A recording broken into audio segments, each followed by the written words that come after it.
Hello दोस्तों, स्वागत है आपका फिर से हिंदी डिक्टेशन के लिए। तो चलिए शुरू करते हैं। स्टार्ट।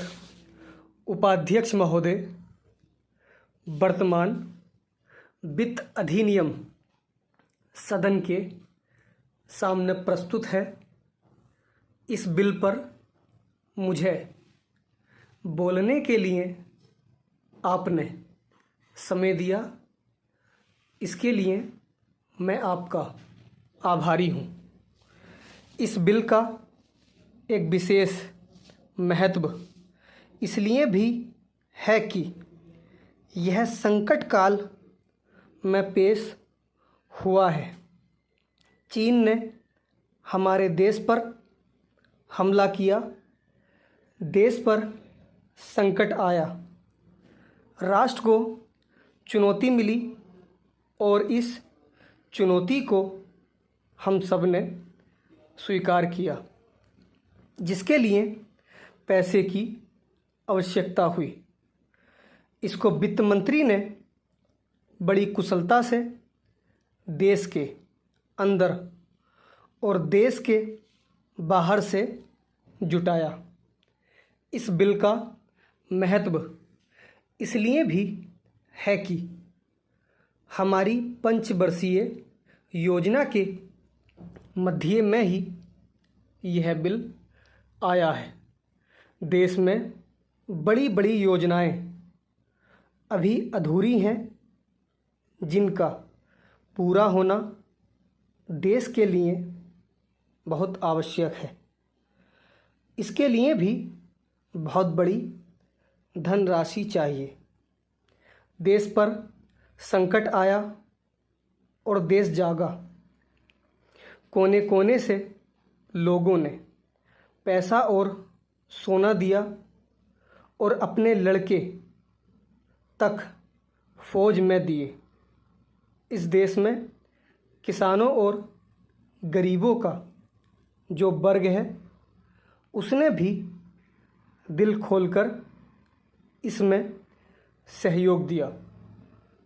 उसके बाद जो उन पर अधिक बोझ कर के रूप में पड़ रहा है या अनिवार्य बचत योजना के रूप में पड़ रहा है, उसको भी वे खुशी खुशी सहन करने को तैयार हैं। परंतु वे सरकार से भी कुछ चाहते हैं। वे चाहते हैं कि उनकी जो गाढ़ी कमाई का पैसा है, खून पसीने का जो पैसा है, वह व्यर्थ के कार्यों में ना जाए और उसका सदुपयोग हो। इसके अतिरिक्त उनकी कुछ अपनी दिक्कतें और परेशानियां हैं, जिनकी ओर सरकार का ध्यान चाहिए। इस आपातकाल के समय में तो उनको इन आए दिन की कठिनाइयों से राहत मिलनी चाहिए। ऋण लेने में और अन्य कार्यों में जो अड़चनें पड़ती हैं, वे दूर की जाएं। किसान भारत की रीढ़ है। अगर इनको सुविधाएं दी जाएंगी तो देश आगे बढ़ेगा। आज जहां देश के साधारण लोगों ने इस सरकार का हाथ बटाया, वहां एक वर्ग ने, जो कि धनी वर्ग कहलाता है, अपने साधनों के अनुसार सरकार के सुरक्षा कार्यों में सहायता नहीं की। मैं यह नहीं कहता कि उन्होंने बिल्कुल सहायता नहीं की, लेकिन अपनी स्थिति के अनुसार सहायता नहीं की।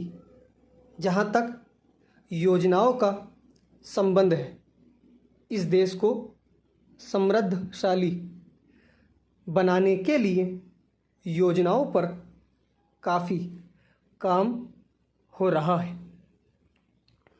उपाध्यक्ष महोदय, इसमें कोई संदेह नहीं है, लेकिन कई स्थानों पर देखा गया है कि काफ़ी काम हो रहा है, जबकि कुछ को इतनी उपेक्षा की दृष्टि से देखा जाता है कि वहाँ काम न होने के कारण वे इलाके विकास की दृष्टि से पीछे रह जाते हैं।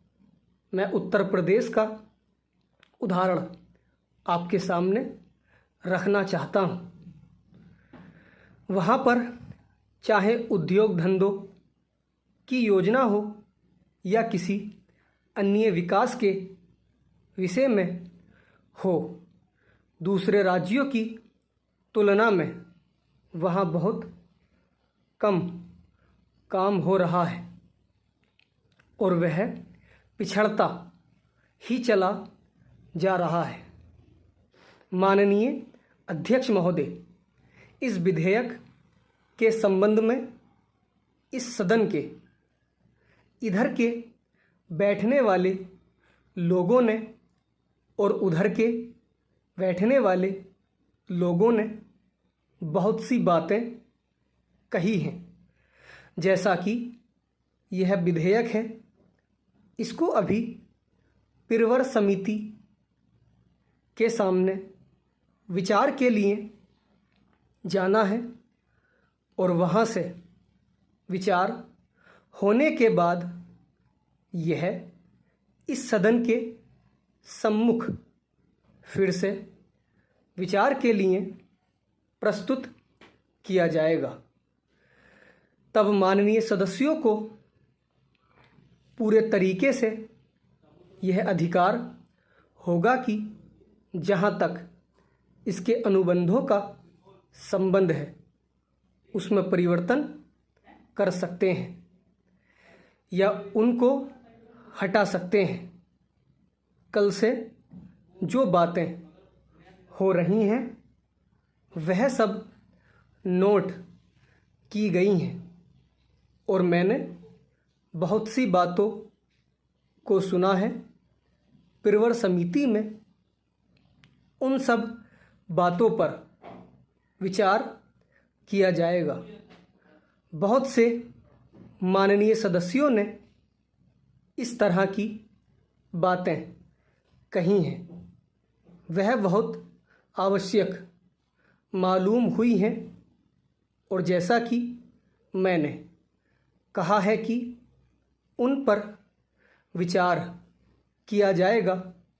जहाँ तक सहकारिता का संबंध है, चाहे इधर के बैठने वाले माननीय सदस्य हों, चाहे उधर के बैठने वाले माननीय सदस्य हों, सबकी यह मांग है कि जब हम जनतंत्र में विश्वास करते हैं और अपने यहाँ प्रजातांत्रिक प्रणाली कायम कर ली है और जबकि देश में गरीबी है और उसका गलत लाभ भी उठाया जाता है, तब सहकारिता की बहुत आवश्यकता है। इसको रोकने की आवश्यकता है। यह सभी लोगों की राय है। जहाँ तक इस सहकारी विधेयक का संबंध है, बहुत से माननीय सदस्यों ने बहुत सी बातें इसके संबंध में कही हैं। मैं सब बातों का विवरण मैं तो उत्तर नहीं दे सकता हूँ, लेकिन मैं थोड़े में खास बातों का उत्तर देने की कोशिश करूँगा। जैसा मैंने अभी कहा, जब हमने अपने यहाँ जनतंत्र कायम किया है तो हमें अपने समाज के ढांचे को बदलना पड़ेगा। स्टॉप।